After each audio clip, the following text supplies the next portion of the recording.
Alright, John Yost back with some more survival tips for you.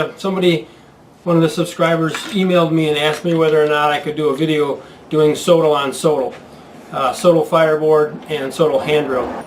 I went through all my stuff, all my spindles, and just like I was afraid of, I don't have a Sotol spindle. I've got everything else. This one is Evening Primrose, cattail, which I've never actually had much success with. I actually have two cattail spindles. A really nice yucca spindle. Got a thistle and mullein. I learned on mullein. I love mullein. I have a good technique for it. For fireboards, I did have a Sotol fireboard already made, and I made it from just a round one like this.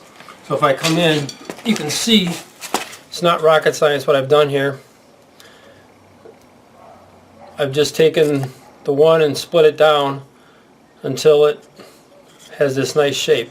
So that's all I've done there. Like I said, I didn't have a Sotol spindle, so I went out in the backyard and I've got probably 20 different Sotol plants to pick from because people have asked for them. And this one was probably the straightest one that I could find. So we're going to take this one and we're going to make it into a spindle. It's got a little bit of wave to it here at the end, which is bad because this is really the part that I want to sit in the fireboard because it's the right width, but or the right diameter, but we'll figure it out. It won't be that difficult. And I'll show you how to make a spindle. No matter what spindle you're using, no matter any of these woods right here, we're going to use the same technique to make a straight stick into a spindle because there are a couple things that can really screw up your spindle and will piss you off. So, alright, we'll go ahead and do that. So now we've got our spindle here.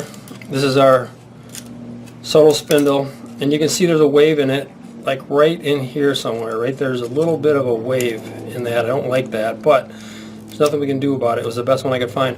I'm going to cut it right where that wave is and get rid of it. So I'm just going to take this and I make my cuts around this stalk. Don't try to cut it off all at once. Alright, so there's the end of my spindle. That's the distance I want, or the diameter that I want. I'm going to go back, I don't know, about maybe 18 inches or so, and I'm going to cut it again. And this time I'm going to make a mark because I'm making a little bit thicker diameter wood that I'm cutting through. So to make that mark, I just stick my knife in there and roll the spindle, and then I'm going to come up into that mark with little cuts. I'm just going to come up into that mark with little cuts. And in this case, the Sotol is so soft that I can just roll it. It's not real difficult. And then we're going to get past the tougher outer part. That's all we're going to do. And then we're going to snap it because the pith is really weak. And if you push through the pith, you can end up cutting yourself because your knife goes thunk. So there I've got through the outer part right there. So now we're just going to snap that like that. And now we've got our spindle right here. A little shorter probably than I wanted, but it's going to be fine.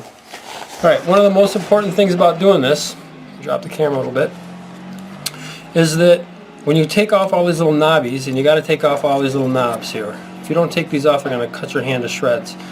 And I have little baby soft hands right now because I haven't used a hand drill for a while, so I'm going to end up with blisters by the end of the day. But to get these little knobbies off, we're going to go up the stalk. So I'm going to put my knife here, and I'm going to cut it like that. And I'm just going to slowly take that extra bit of branch off there. Don't get in a hurry with this. And you're going to make it just so it's nice and smooth on that edge right there. See how that's nice and smooth there? Just go down to where it is level. Here's what happens if you try to go the other way. So instead of going like this and pushing it up toward the way it grew, if you turn it around and you go the other way and you think, oh yeah, look at that big chunk, I'm going to take it all off at the same time, what happens is it cuts into the wood and it continues down and it slices into the wood. So watch again. See, it just takes that whole thing off at once and it digs into your wood. See that little bevel right there? You don't want to do that. You want it to be flat.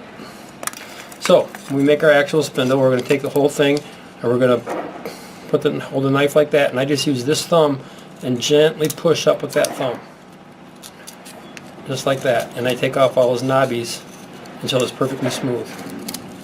And we'll do that on the whole entire thing. So I won't make you watch me do this, but I'm going to have you watch me do a couple just so you see what I'm doing. See that I'm not taking much wood off at a time? You don't want to take off much wood. And there, I screwed up. I dug into the wood a little bit right there. I've got the extra piece that's coming up. That's not good. So if that happens, just go right in front of it and snip it off like that. Just going to do that same thing. Just push with your thumb really lightly just to get it smooth so it's flat across that surface right there. Okay, I've got most of the little knobbies, or most of the big knobbies off. You can see that it's not perfect. There's still some more here. You can see these sticking up, like this one right here, and this one right here, and this one right here, and they're all throughout there sticking up. So what we're going to do is take those off first by laying your knife flat. I'm laying this knife perfectly flat. I'm not digging into the wood like that. So there's no digging in this case. I've got it flat on there, and I'm just going to bring it back and forth, and it's going to take off tiny little itty bitty pieces when I do that. Oh shit, see? I dug into it right there. I had my angle wrong. I looked at the camera instead of what I was doing, and I dug into it. That's not good. So, knife stays flat, and you just go back and forth until no more little pieces come off. When you get to that point, and that's pretty good right there, you do it right here quick. When all those little pieces stop falling off, then turn your knife blade at a right angle. So you can see that angle I've got there, it's at a perfectly right angle to the wood. And then I'm going to scrape. I'm not going to scrape toward the ground where it grew. I'm going to scrape only up to the top of where the plant grew.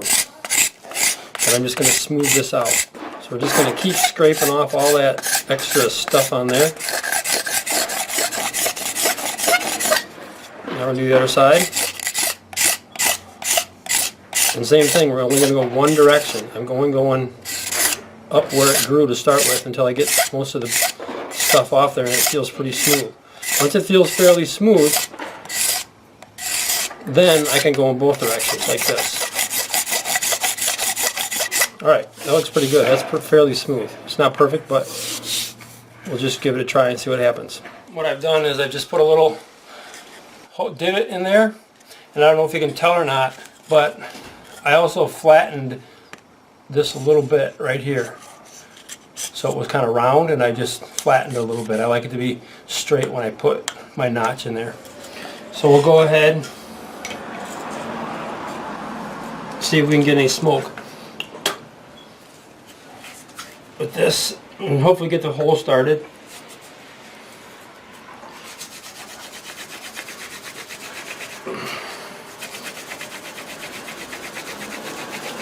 It's taking more pressure than I thought it would. That means my hands are going to blister faster. That squeak is a good sound. This is taking a long time. It's not looking good. I should have had smoke way before now. Oh man, it's just depressing. It's pushing it down and smoothing it out instead of starting a fire and making smoke. So I'm just going to scrape all the shiny stuff off of there. Same thing here. I'm going to have to scrape all the shiny stuff off inside of here. Or most of it anyway. Then I have to start again and push a lot harder. Alright. I'm going to get some nasty blisters doing this. Alright, here we go again.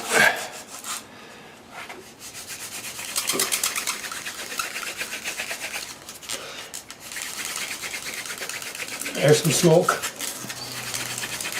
And I can smell it.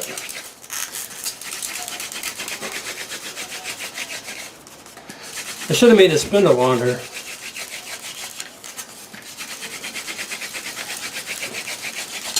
Alright, got our hole started. There's the hole in there, so that's decent. Good start. And now, we're going to make a notch. Just a regular old notch, how you always do it. Going to measure in there and cut it in so your notch goes about to center. See See if I can turn the camera or turn myself.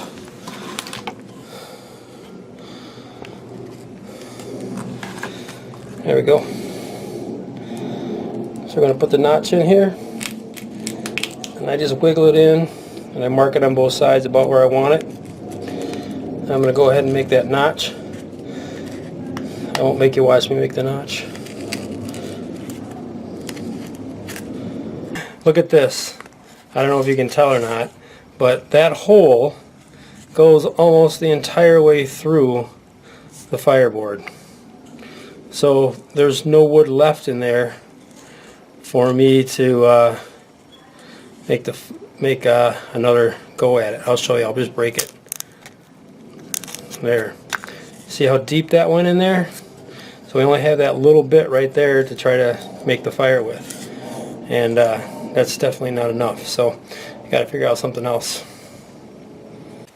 Alright, what I decided to do was, instead of using this end of the spindle, I'm going to try to use this end of the spindle. The disadvantage to that is that this is a lot fatter, so that means I'm going to have to push a lot harder, but the advantage is there's a lot more touching, so it's going to be easier for it to make more friction. So we'll see if that works. I put a bigger start hole in there, not huge, and I didn't go in very deep. Hopefully we'll be okay. So let's try it this time.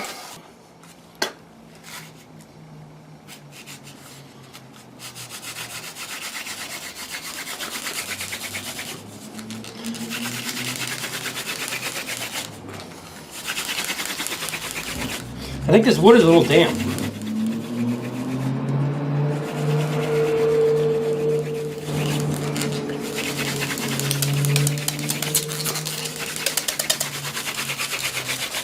Alright. Okay, good. So we got a start of a hole there. So now I can see where to put my notch. So I'm going to go ahead and put in another notch.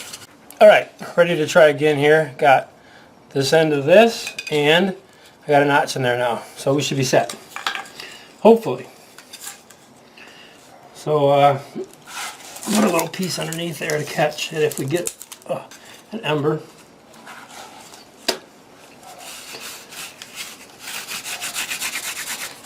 Oh.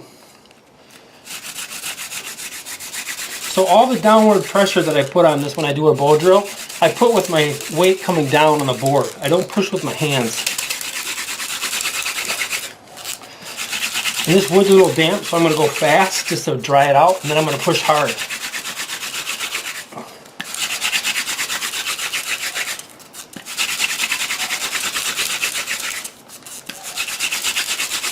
Alright, now I got it kind of dried out, so I'm going to push a little bit harder.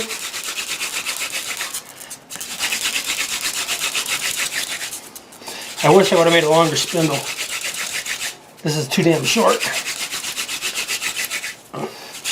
So now I got a bunch of powder built up in the hole, and I'm just going to go really fast for a little bit and see what happens. Sometimes you can ignite it just by going fast. Good, we got it. And that's what we want. So cool. Excellent. Got a little coal there. Uh-oh.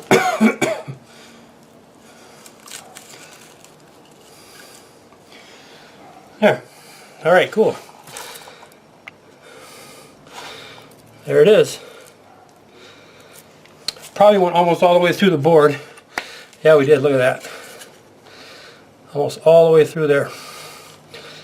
Not much left of that fireboard, but we got our fire. That's all that matters. There's our spindle and fireboard. Cool. And our coal. How about that, guys? We kicked butt. Not bad, huh?